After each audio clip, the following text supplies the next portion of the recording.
I've been thinking a lot about advertising lately, because I can't do it. I know how marketing works in theory. I have studied it. I am a storyteller. I know how to sell. I just can't do it. Advertising is based on one thing: happiness, the smell of a new car, freedom from fear. It's a billboard on the side of the road that screams with reassurance that whatever you're doing, it's okay. What is advertising? Advertising can be defined as the practice, any practice, to bring attention to a product, service, or idea.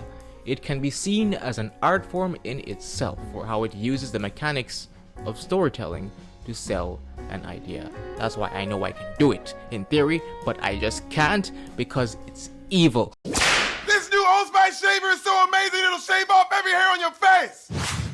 Oh no! I'm a hair! I've been thinking about advertising because I have things to promote. I have things to sell. And I can't do it. I just finished a book, a graphic novel, and I have other miscellaneous artworks I'm selling too. And I've been figuring out how to do it. You know, it costs money to do everything. Like literally everything. From prints to creating a website to or shop to getting a booth at events to shipping, everything. Literally everything costs money. And everyone's always trying to get your money. How many ads have you seen today? Just today. Whether you've left your house or not. On this website, before or during this video. Comment below if you just saw an ad. That's an ad, by the way, to ensure that I get even more ads. How many ads have you seen just today? But everyone's advertising because everyone needs money, and everyone's trying to get money from each other through whatever sorcery they need to do it. Let's look at some examples.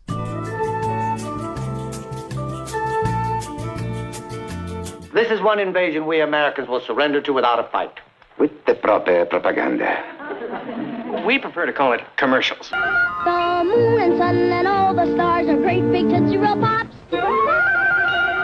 I'm a princess. Yes, my lord, at the party tonight we'll have Tootsie Roll Pops. I like old ads. I've always loved old ads because of how transparent they are. People weren't as hopped up and savvy to the techniques as they are now, so all subtlety is out the window. But make no mistake, all the techniques you're seeing here still exist. Cars are dangerous. There's nothing you can do about it. You still have to get where you're going. Cigarettes are exactly the same. Advertising of some kind or other has been around since ancient Greece. As long as there have been functions, businesses, services, there has always been need to draw attention to it. Cave paintings. You're trying to communicate to your cousin, Grung, that you and your sister, Zerb, are hitting the Mammoth Park for some grub. You put up a nice flyer, time and place, be there or be square. In medieval times, you had the criers who would literally have to run around and ride on those silly horses, bellowing to people. When the newspaper was developed in London come the 17th century, advertising went through a new revolution in the press, pretty much paving the way for the model that we recognize. But of course, advertising as we now know it in the modern day got its boom in early 20th century America because of war.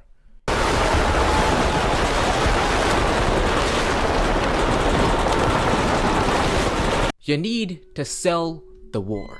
You need to manipulate the masses into supporting the cause. Sell them on their fears. Sell them on their treasures. Get to the psyche of what makes your people tick and tell them what to think before they attempt it for themselves. Present-day advertising is government-sanctioned propaganda privatized by corporations, agencies, and individuals meant for the specific purposes of manipulating the masses in times of peace, creating or emphasizing the desires and fears of a populace to manufacture a sense of unease, which will then be conveniently soothed by whatever it is that you are shilling to them. I made a graphic novel. It's my first official work. It is 140 pages long because I am insane, and I spent exactly 2 years on it. I made it by myself, completely independently. I want you to buy it. I have a want, which it then becomes my task of tricking you into believing is yours.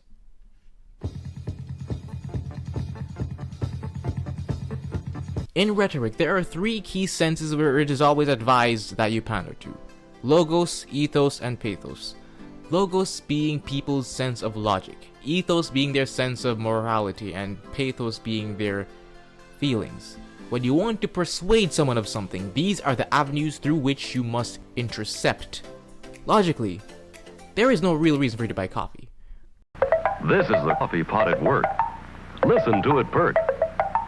Caffeine is a drug, which I'm addicted to because I work too much, and I live in an increasingly industrialized hyper-capitalist society, much like the one where the ad agencies in mid-20th century America were operating in.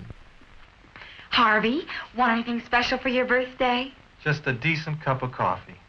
You're kidding. I'm serious. Honey, your coffee's undrinkable. The men were the ones who went to work and needed to lock in for the day without thinking too much about how tired they maybe should be. So it then becomes the housewife's job to take care of the domestic affairs, to make sure that he's ready for work. Many of these old ads were directed at those housewives. And he didn't even kiss me goodbye. You know, if I could just make a decent cup of coffee, I could relax. So, relax. Why don't you try Instant Folgers? You need to know what demographic you're selling to and what their wants and desires are. Ideally, before even they know what their wants and desires are. In fact, you're in the business of creating those wants and desires. Logically, there is no reason for you to buy cigarettes. They tell us to make a safer cigarette, we do it, and then suddenly, that's not good enough. They will quite literally kill you.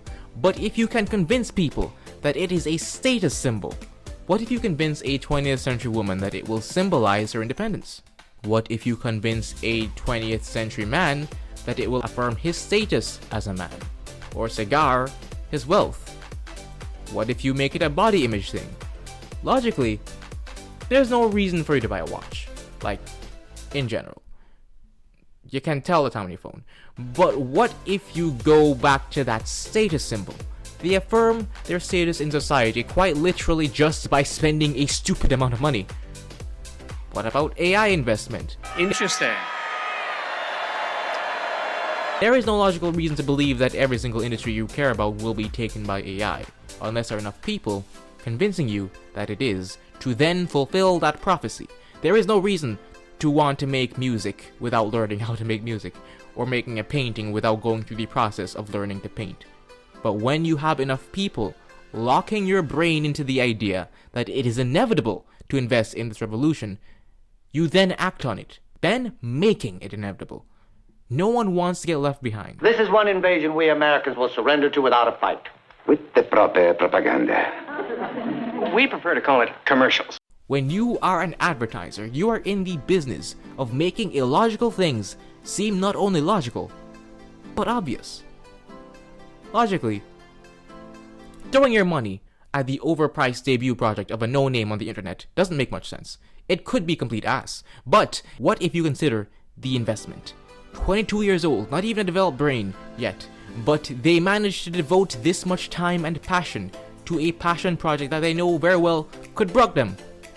What a strange expression. You remember they're Caribbean, so it's probably even more of a challenge given the lack of a robust industry to rely on. So they're serious. Fast forward 30 years from now, they receive the Nobel Prize for reinventing the graphic novel medium, literature as a whole, solving world peace, and reversing climate change in the process. You could say, oh yes, I was there for their first project, which was ass!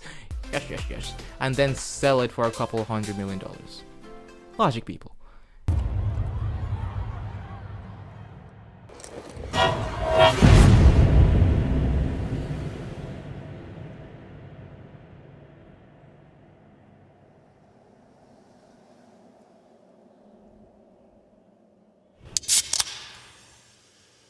There is no moral reason to drink carbonated or alcoholic beverages. Sometimes you do though, when you're at an outing or some kind of social get-together, just as a thing to have. We're living in a very divided world. Prejudices and bigotries seem to be on the rise. But what unites us all? Beverages. I like to teach the world to sing. Sing with me. Perfect harmony. Perfect harmony. I like to buy the world a Coke. What if we could buy the world a nice Coke? A nice cold Coke. What if we all just calm down, from this hostility and cracked open a Pepsi, huh?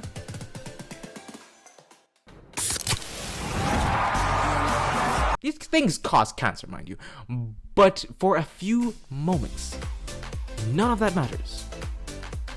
You know, in Jamaica, Pepsi has this little campaign, Jamaica I Can. They've made some very interesting and wonderful art out of this encouraging campaign of national upliftment and pride. What in God's name does this colonizing American imperialist cancer factory of a company have to do with being Jamaican? Not a damn thing! And you know this. We know this. We know that these ads are silly. But we have been looking at these Pepsis and Cokes for a while now. It's very hot outside. It's been getting very hot outside. You notice how hot it's been getting? And ooh, that looks refreshing. You know, I could use a nice cold. Remember last year when they started a culture war over jeans pants?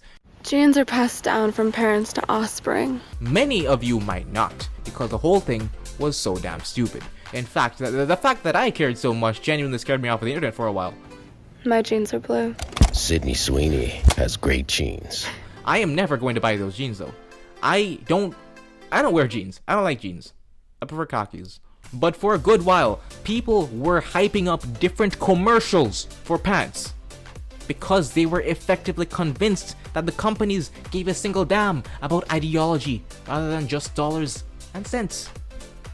Remember Pride Month? It's probably being uploaded in Pride Month. Whatever happened there? How many people started caring about women's sports when companies told them that they were under threat by creating a fake moralistic panic about it using a scapegoat? I have evolving thoughts about identity politics, actually. I've begun to get an ick when America-centric frameworks are applied to the nuances of other cultures. These thoughts are evolving in my head. But I could lean into the fact that my graphic novel is not only a work of black literature, it is Caribbean literature. By virtue of my having made it, it's also kind of queer literature. Do the stories in it deal with these themes? That's actually a really nuanced question that I'd like to leave the reader to interpret for themselves. These are 3 stories set in high school where we see young people dealing in different ways with the horrors, anxieties, and surrealism of that place. And everything about it is coming from the particular I that I have within whatever cross-sections of society I find myself a part of. And some subtext is there. Also, everything about how hellish the production of this was is directly affected by the fact that I am having to work outside of industries using foreign apparatus, including some companies I do not like. And every economic step of the process was needlessly expensive, and I'm being too sincere. Buy my book! It is high black queer leftist literature. It will solve world peace. If you buy this book and make it a success, Donald Trump and Benjamin Netanyahu will stop. They're both gonna throw up their hands and say, "My bad. I got a little excited," and then they'll cry and kiss and. I just want people to buy my books, man, and read them and have their own relationships with the stories. Why? How do I get you to be emotionally invested in sports? I don't give a damn about sports. Many people do, though. That one montage in That's Always Sunny episode cut me deep.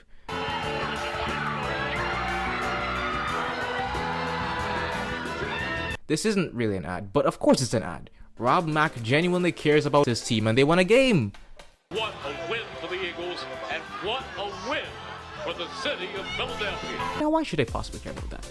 But he made me care with that montage where you see these real people, these real home videos, where these people rejoice in jubilation as their team wins. For a few moments, you feel what it's like to be there in that place, watching this game and truly invested in seeing your team, this symbol of you, win. For a second, the show doesn't feel like a show. You are watching a real piece of culture, a real piece of life, and you are welcomed. You are a part of it. Appealing to emotion is where the ads that are usually used for specific causes or material ends, such as non-profit organizations, elections, donations, PSAs, ideology, propaganda. We prefer to call it commercials. It has a way of walking hand in hand with appeal to morality. Just as how, for a few moments, Always Sunny can convince me that I am a Philadelphian who cares about sports, many people can be convinced that they're a part of many things. You are part of an in-group, and for that in-group there is a need or desire, even if that desire is better assimilating into that in-group. So even though we face the difficulties of today and tomorrow, I still have a dream. For Martin Luther King, that in-group might be the part of the human race with basic empathy, appealing to the emotions of any person who believes in the basic concept that people should have a fair shot at life, regardless of what you think about civil rights. The very personal language you might find in a donation flyer, reminding you that you are a person with means who might be able to help a person without means. Hello, I'm Conrad Bain. Tonight on Different Strokes, we're starting a special two-part show on a very sensitive and important subject. The very heavy-handed, scared-straight rhetoric of an 80s sitcom's very special episode, or Adolescence, which aired just last year. We live in a very scary world, and this could happen to your child. We urge families, children, and parents alike to watch both of these informative episodes, and then to discuss the problem presented. You want to involve people when you're appealing to their emotions. Make them feel like they are a part of the narrative you are creating, not just a mere observer. We are good people. We are American citizens. We are the Aryan race. We are Jewish, and we don't want our safety to be threatened by them. You know who I'm talking about. Excuse me? Who are they? Well, remember, you have to know your demographics to know, and again, manufacture whatever they is. It was a joke, but it didn't land as much as I thought. For a few moments, you are Philadelphia, even if before that, you couldn't have cared less about sports. Have you ever felt a deep sense that you don't belong in a place, or had your needs neglected? Been so paralyzed by stress and paranoia that reality itself seems to bend and twist and distort? Consider buying my graphic novel, Where Are You Going?, which captures the fears and strangeness of adolescence using this highly expressionistic, detailed imagery, occasional philosophizing with a countercultural edge. These stories were all conceptualized when I was fresh out of high school, barely older than the characters in it, so I approached each of them with a great sincerity that other people who are in that place or remember what it was like to be in that place might connect to, in a way that I haven't seen done before ever. This graphic novel is one of the most original things you will ever read. That is one of the only things I can genuinely promise you. Lend me your material support so I can continue to go bigger and more ambitious as my pen continues to mature and flourish. It is increasingly hard nowadays to tell where lies the line between an ad and a product itself. I like film posters. Many people like myself tend to collect them, framing them, putting them in our own homes, because they create an image of ourselves. Those are ads. Merchandise, trinkets, figurines, those are ads.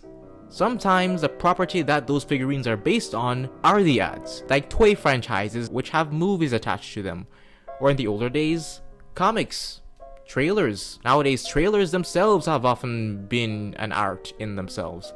Comics are high literature. I made one, by the way. It is a strange existence that someone like myself who openly hates advertising is pursuing a medium which was born and still survives as commerce. And I love the old comics. It was always art, but the medium that it existed under, what the corporation cared about, was their function as commerce. This video is an ad.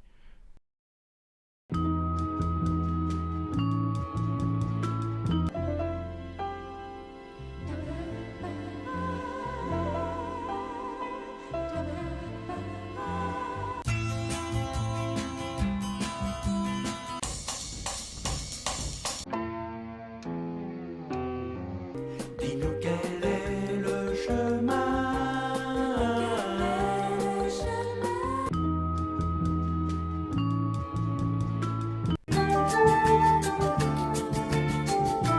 I've been looking at the particular methods that people have been using to advertise their work. So far, most of my promotion has been done on Instagram, which I suck at. but I have my largest art following on. That platform is terrible for art. Most of these platforms are terrible for art. This platform's terrible for art, to be honest. But what it is good for is commerce. I've boosted posts, I've made a few special carousel thingies, all while trying not to reveal too much because these stories are designed to be very interpretive. For me, the best methods would be to talk about the process, art in general, maybe some of the more philosophical themes. I like talk shows, interviews, podcasts, usually when they're actually talking about the process. You and I share this dislike for digital watches. Hatred. Hatred it Yes. is. Dislike is mild. It is a genuine hatred you have. Yes. When did it occur to you that you didn't like these and how? As soon as they invented them. Fran Lebowitz, my goat, used to appear on talk shows to promote her books back when she wrote books, then built a career just from appearing on talk shows and public spaces, because watching her talk is itself really entertaining. Yes, I find revenge in the instances I've been able to take it very satisfying. Okay, this guy did something, and then 5 years later, the opportunity came. Matt Johnson recently went on a big run promoting Nirvana, the band, the show, the movies, unconventional style, using his own unconventional public image, philosophizing, talking about being an artist in the present day, making edgy, questionable jokes. What's the other movie you gave 5 stars? Sinners. Next question. Yeah. I first heard him on my Boy Meets World podcast, which was one of the strangest meetups I could have imagined. But it was great, because he has that kind of charismatic personality. So, charitably brainless. Do you know what I mean? Like, I think people meet us and they're like, this person could not mean any harm whatsoever. Like Eric. So like Eric Matthews. Like Eric, exactly like Eric Matthews. Do I have a charismatic personality?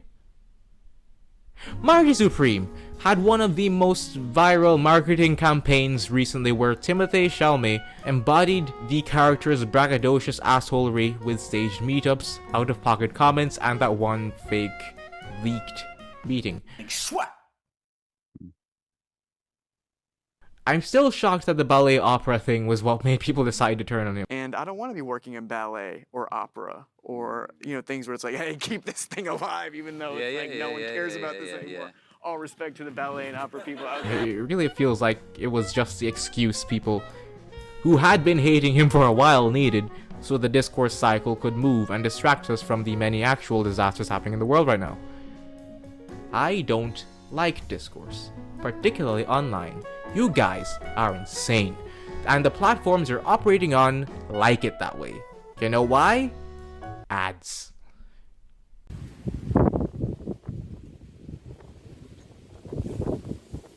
I don't like this. Do I really have to make reels? Is that what people want? I see people doing reels. I can't stand reels. I avoid reels. Why am I making reels? I'm an artist. I'm an illustrator. I don't have to be appearing in videos and talking to people. This is a strange book I made.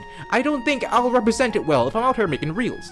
The type of person who makes a thing like this is not keen on being on videos or talking to people.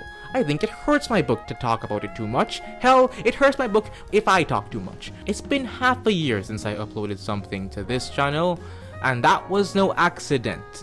But now that the book's out, without an official publisher or marketing team, what am I gonna do? The taste of French champagne has always been celebrated for its excellence. There's a California champagne by Paul Masson, inspired by that same French excellence. Orson Welles gets old. A once film industry legend is now struggling for funding for every single project he embarks on. He tries to get investors, but no one will trust him with their money. What is he going to do? Last night I journeyed backwards in time to the medieval world of Dark Tower in this amazing game. A random lady says something silly in a street interview. Oh, you gotta give him that hawk too and spit on that thing. Somehow the video goes viral among what I can only imagine is horny old men. She then becomes an overnight sensation. What is she going to do? Ice Spice gets attacked at McDonald's. She actually holds her own really well. The video goes viral. She cryptically tweets out that this never would have happened at Wendy's. What you gonna do? I heard Wendy's upgraded their OG spicy chicken sandwich. New spice. The French champagne has always been celebrated for its excellence. Orson Welles has one of the most iconic filmographies of all time. His films were near perfect and consistent, and have been influential to just about every filmmaker who has come afterwards. You know what will appear in the comments anytime he's mentioned anywhere? The French champagne has always been celebrated for its excellence. There is a California champagne by Paul Masson.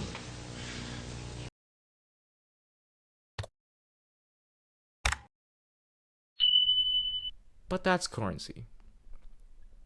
The most important thing you want to know when advertising is your audience. The audience defines the whole approach. What mediums you use, what kind of trends to bank on. To appeal to the youth, you use social media virality. To appeal to older generations, you use legacy media. Who is the demographic of my avant-garde Caribbean black existentialist anti-authoritarian youth comic? Which might suck. Who has spending power? No one nowadays, low-key. But the outliers, the continentals, the middle class, the demographic that goes to the nerd conventions are thoroughly middle class, English speaking, like me. They usually have a bit they can toss. Of those who buy it online, you hit those continentals, the Americans, the Canadians, English, older people. Piss. I love sushi. I love Japan, period. The tea ceremonies. J-Rock! You know that one Sakura-Con commercial? I love anime! Yeah. And manga! And gaming! That's an example of how not to do a commercial. Because the people being pandered to know that they're being pandered to. Sakura-Con ikimasu! It's accidentally insulting for that reason. And very cringe.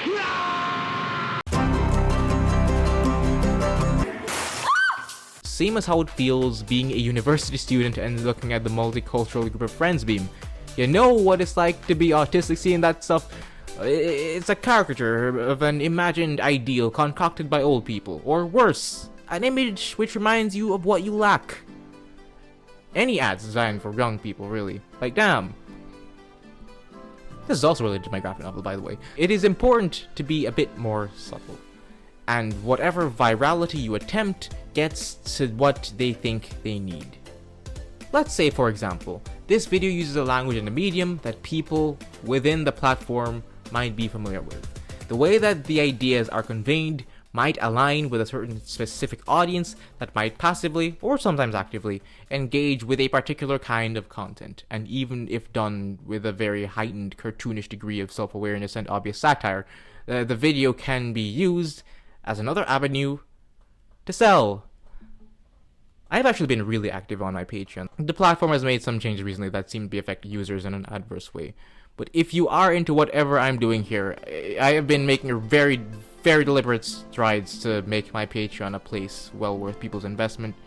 As more time is spent on my actual artwork and cultivating an audience there, I need legs. And this platform is bad for my brain. This platform is actually really bad for mental health.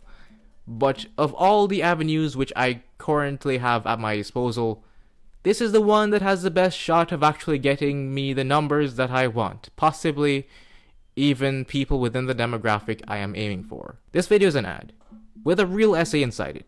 There is a real essay which wants to be something beyond an ad, yet an ad needs to exist so the person making it can continue to work. I wanted to make this video last year, actually. And this ad is for a work which is using silliness and an entertainment medium to talk about some real stuff. The line is very blurry between all of these things, so here we are. Using the language of war propagandists upon the medium of the exploiters, using the imperial framework, even though I am not a part of the imperial club, to communicate some real things that might possibly make it through the passage.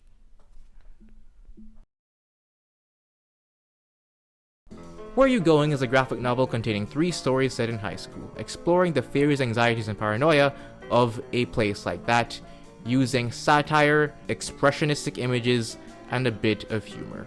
Purchase it digitally or on paperback now on my Patreon, Globalcomix, on Kindle or Amazon Direct Publishing.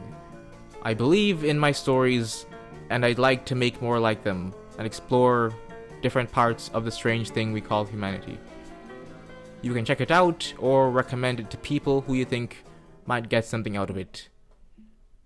Thank you.